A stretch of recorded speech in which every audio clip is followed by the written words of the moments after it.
Hi, I'm Anna Sorokin, aka Anna Delvey. Con artist? Maybe. Opportunist? Definitely. Icon? Obviously. Anyway, I grew up in a drab, working-class Russian town where I fantasized about a completely different, much more glamorous existence. I refused to turn out like my boring, generic parents. Nope, I was going to pursue fame and fortune, no matter the cost. In high school, I got pretty good at designing my own clothes. And honestly, people noticed. Compliments were flying left and right. But then, when I was 16, my parents decided to move us to Germany. I thought my new classmates would totally vibe with my unique style, but nope, they roasted me for being different. What? You didn't get enough attention in Russia? I couldn't even understand what they were saying. I was still learning German, but the pointing and snickering I heard loud and clear. Can you free me the ketchup, please? Sure. What the heck? You said free the ketchup! Just then, I grabbed my harmonica bottle, taking a sip before casually playing a tune on the Cap's built-in harmonica.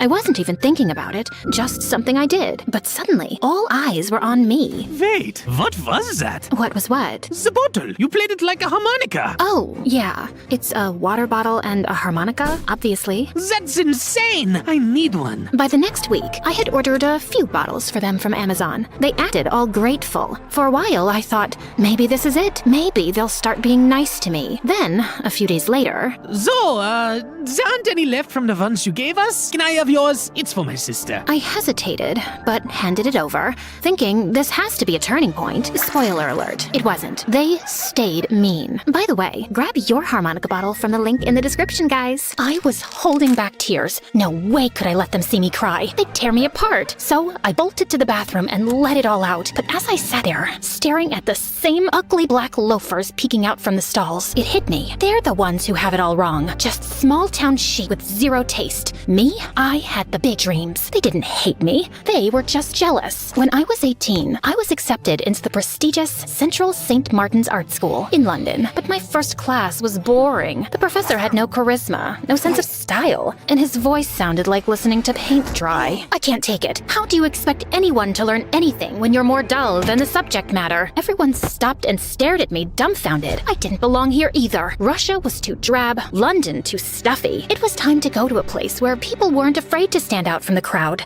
Berlin. I got an internship at a PR company where I learned that everything in this world is built on image, money, power, and success. Darling, are you wearing polyester? To a client dinner with a fashion company. I cannot have your poor taste reflecting poorly on me. Where do you shop? I make my own clothes, actually. It's cheaper. Interesting. Very interesting. I could tell my boss totally lost respect for me after that. No one takes a poor person seriously. Ugh, I quit the internship before I could get fired. I was ready to fake it till I made it. It was time to inhabit the successful fashionista I would one day become. I moved to Paris with $20 in my pocket to pursue an internship with Purple magazine. My great aunt was the first woman in our family to wear a tube top in Russia. She was so counterculture. Let me bring that love of the bold to your magazine. You won't regret it. It worked. I was hired on the spot. But Paris was expensive for a 20-year-old, and $400 a month wasn't enough to fake being glamorous. So I asked for a job and didn't get it. I begged my parents for money to help me finish my internship, but let's just say I spent it on trying to make a name for myself. Dinners at Paris's finest restaurants, nights out mingling with the rich and beautiful at the most exclusive clubs. But soon, I ran out of money. You owe me 2 months' rent, Anna. I had no way of keeping up rent, so I decided to flee the country and move to America. 48 hours later, I arrived in New York City and checked into the chicest hotel in Manhattan. I used my Purple magazine ID badge to gain access to an exclusive event at New York Fashion Week, and with my blazing blue power suit, I arrived on the red carpet, confidently posing for pics. People seemed to believe I was someone, because suddenly, click, click, click, photos were being snapped of me left and right. The taller I stood, the more interested people were to know me. A woman, a little older, maybe 23, with perfect hair, started chatting me up. Oh my gosh, I love your blazer. Where did you get it? Custom made by moi. Oh, I think I detected an accent. Where are you from, if you don't mind me? Oh, no, not at all. I'm from Germany, Berlin. Oh, no way. I have friends in Berlin. What's your last name? Delvey. Okay, I lied. But I was trying to reinvent myself. I didn't want to be seen as the poor, working-class girl from Russia. Your badge says Sorokin and I don't see you on the list. Can I see ID? Ugh, sorry. sorry. I'm going through a divorce and I keep forgetting it's not finalized. ID. If I showed my ID, the woman would know I wasn't on the list, and Rachel would know I wasn't from Germany. So I rifled through my purse, pretending to look for my wallet. Oh my gosh. Ugh, I think I left it at home. I can't go back there. He's there. I can't see him. I'm sorry. It's been... And then I started weeping, a skill I practiced back in Russia. Oh my gosh, honey, don't cry. Your makeup is going to smudge. Rachel must have actually believed me, because soon she was lying to the check-in woman. She's with me. It's okay. My guest canceled. Please, she's clearly going through a lot. The check-in woman looked at me pitifully, and then stoically nodded, letting me through. Oh my god, thank you. Thank you. Of course. I know how hard divorces can be. You've been through one? I feel like I have. I just watched Eat, Pray, Love, and what Julia Roberts goes through in that movie, I can't imagine. Rachel was perfect. She was bubbly, energetic, and was a photo editor for Vanity Fair. She knew everyone who mattered in Manhattan. Her best trait, though, was believing everything I told her, including that I was a German heiress who was looking to launch the Anna Delvey organization, a private art foundation where all the best creators and entrepreneurs in New York could feature their work and foster a like-minded community of tastemakers. Rachel loved it. Oh my gosh, I love it. Well, I could use some help. I'm looking for investors. I can introduce you to some people. You deserve something good after what you've been through. She was right. I did deserve something good. And the more the idea of my organization looked like it could become a reality, the more obsessed I became with making it happen. I opened 5 new credit cards and followed Rachel's lead. She showed me where to eat, where to party, and where to be seen. And through her, I met the upper crust of young, successful New Yorkers. DJs, chefs, architects, artists. But finding investors was taking longer than expected. Within weeks, my credit cards were almost maxed out. I needed to go big or go home, literally. So I hosted a swanky party in the Hamptons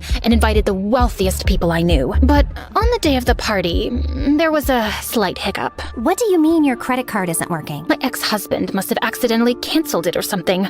Ugh, now the venue is saying they won't let us have the party. 1 second. I took out my phone and pretended to be on hold with my credit card company. Hello? Yes, I'm here. What do you mean I have to wait 5 to 7 days to use it? My party is today. It's in 10 minutes, actually. Anna, it's okay. I can cover it for now. You're good for it, right? Oh my gosh, of course. Thank you. And I was planning on paying her back. But rich people are very protective of their money, and I couldn't find investors. I tried securing a loan, but the bank wouldn't give me money unless they saw I already had some. The system was so rigged. So I forged some bank documents, saying I had a great deal of funds in a Swiss bank, and managed to get a nice little loan of $22 million, just as long as I paid the legal fees up front. Let's just say I had to figure out how to get $10,000 overnight. If you lend me this money, I promise I'll pay you back as soon as possible. Just email my financial advisor if you don't trust me. They did email him. Luckily, it was me who created the email address of this fake advisor and sent a message back to them ensuring Anna was good for the money. And it worked. I secured my $22 million loan, but I was hasty and made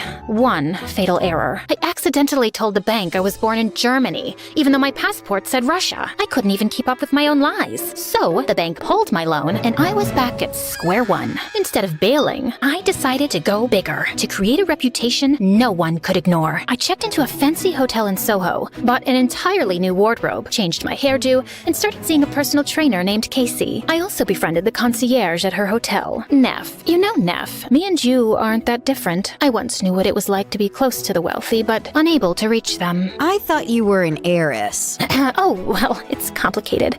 Hey, how about you come with me to that new 5-star French restaurant on Park? My treat. I treated the staff members to spa days and fancy dinners, sparing no expense. But soon, I ran out of money. The hotel owner threatened to kick me out if I didn't pay up. I didn't know what to do. I needed time and space. So I booked a little vacation. With what money, you ask? Oh, just some fake checks in the amount of $80,000 that wouldn't bounce until after I went with Rachel and Casey to Morocco. But when we arrived at the hotel, my credit cards were declined. Anna, what is going on with your finances? You said you own a yacht and you can't even pay for a Caesar salad? It's just a glitch with the credit card company. I promise I'll pay you back. I have the cash back in New York. I'll give it to you first thing when we get there. And I meant it, truly. But when we returned to New York, I was shocked to find that my hotel key wasn't working. Neff, what's happening? Why can't I get in here? You're getting kicked out. They said you owe them $30,000. I have the cash. I just need to go get it from the room. Your stuff isn't in there. They're keeping it and selling it. They gave you a lot of warnings, Anna. And why do you have $30,000 in cash? Who even are you? Who am I? After everything I did for you? So so ungrateful. Luckily, this country loves to give away credit cards like candy, so I just got a brand new one and checked into the Beekman Hotel, continuing my business plan with a renewed desperation. My strategy was this: get a loan from one bank and pay off the debt at the other bank. When the second bank realized I couldn't pay, I opened up a new account at a new bank and got a loan. It worked as long as I kept moving. Unfortunately, that meant I couldn't stay at any one hotel long enough to make an impression on the money-hoarding elite. By the end of 2017, I had lived in more than 7 hotels on credit alone. By my 8th hotel, my credit card was declined and I had to leave. But when I tried to get a new credit card, I was denied. Overnight, I was homeless, sleeping in my car on the side of a loud Manhattan street. Okay, I have friends. It'll all be fine. I always figure it out. Anna, where have you been? Where is the money you owe me? Rachel, I'm sorry. My life has just been crazy. I'll tell you all about it at lunch. Just meet me tomorrow and I'll bring the money. Promise. You sound freezing. Are you okay? I thought about telling her the truth. I really did. But I didn't want to hear it myself. Never better. At dinner, Rachel was staring daggers at me from across the table. I'll have the braised short rib. Thank you. Who's paying for this? Don't worry about it. I've got it. You don't look so good, Anna. Really? Is it my bangs? No. Where is my money? So, look, I'm still working on... Anna, do you have my money or do you not? Please, Rachel, I need a place to stay. I promise I will get you the money. But right now, I'm sleeping on the streets. I don't believe anything you say anymore. Wait! If you try reaching out to me again, my lawyers will be the ones answering. I was speechless, and I totally lost my appetite. With my head heavy, I walked to the bathroom. But as I was opening the door, a big, burly hand grabbed mine. I looked up and saw the gruffest, nastiest-looking cop glaring down at me. I need you to come with me. The cop slapped his handcuffs on me, dragging me out of the restaurant. He shoved me into the back of his cop car. When I arrived at the police station, they tossed me in a cell like a criminal. Hey, you can't do this. I want my lawyer. I get a phone call, don't I? You owe a lot of people a lot of money. I don't know what you're talking about. Consider this a warning.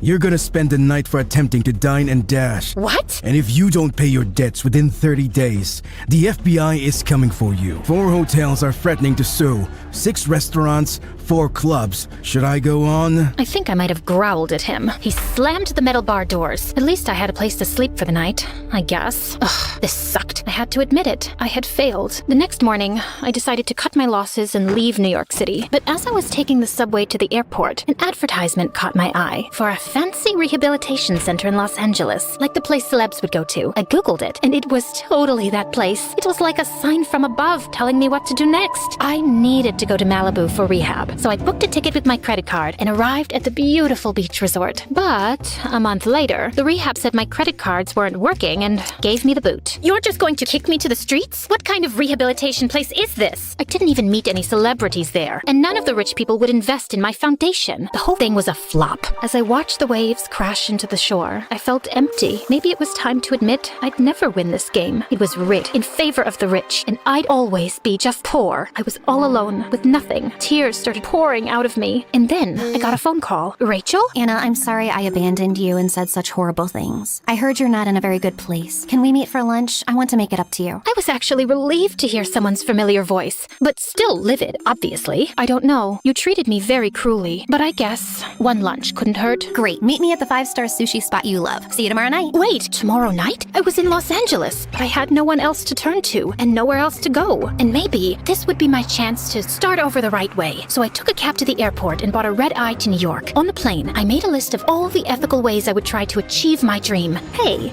maybe I had learned something in rehab. I arrived the next morning, enthusiastic to start my new life. And when I met Rachel for sushi, she actually appeared happy to see me. I told Rachel about all the celebrities I'd met in rehab and all the new life lessons I'd learned. Wow, you were only there for a month, but sounds like it was really good for you. I'm so happy. I just gotta run to the bathroom real quick. Be right back. Okay. Honestly, it felt nice to have a friend again. Plus, she offered to cover the bill. She was taking a while in the bathroom, though. I got up to check on her, but a man was blocking my way. Wait, it wasn't just a man. It was that horrible cop again.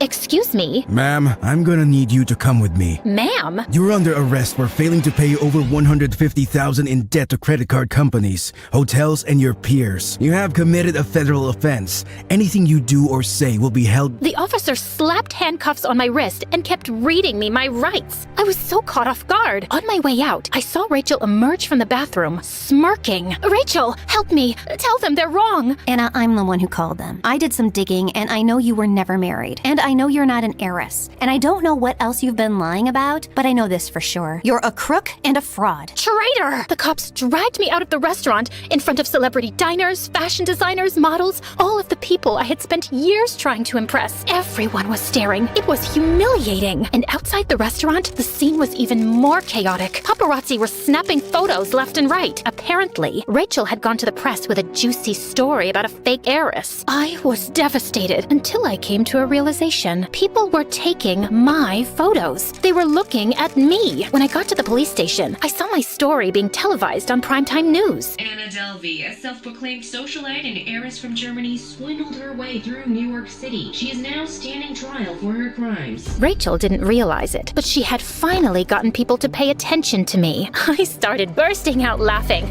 I couldn't control myself. What are you laughing about? I did it. Are you confessing? What? No, I did something else. I got famous. Over the next few weeks, I sat in my prison cell, sketching ideas for all my fabulous trial outfits. I even got my attorney to arrange a wardrobe styling. I had the chicest outfits for every day I'd be sitting in that dreary courtroom. And if any of the other prisoners were rude to me, I wouldn't let them get away with it. Not anymore. One day, someone called me a fraud and spat in my food. I tackled her to the ground, and we got into a full-on slap fight. The guards pulled us apart and shoved me in solitary confinement. Thank God, I can finally focus on my sketches without all the noise. I had been getting more attention than ever before. I was all over social media, magazines, and TV.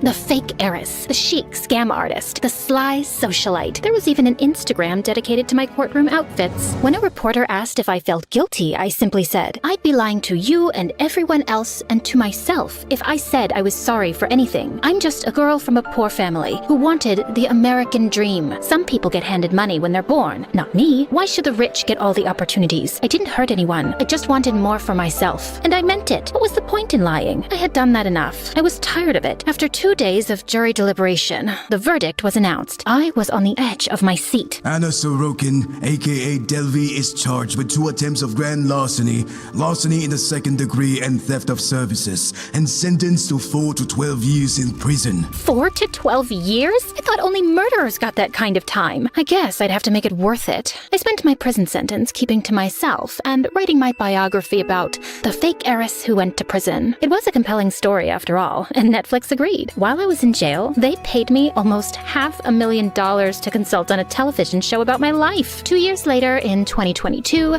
I was released from prison. I had made enough money to rent a flat in Greenwich Village in New York City and was able to serve the rest of my sentence there. I was neighbors with all the greatest creative minds of this century, working on my art, getting the finest food delivered to my door. What else can a girl ask for? Oh, how about a gallery show and $500,000 in sales for my artwork? And let's not forget my latest stint on Dancing with the Stars, though that didn't go over so well. After all I've been through, you're probably wondering, was it all worth it? Well, my criminal years are behind me, I'm a household name, and people are still writing stories about me, and paying me for it. And also you, watching my story right now. So yeah, it wasn't the most conventional route, but I think I pulled it off.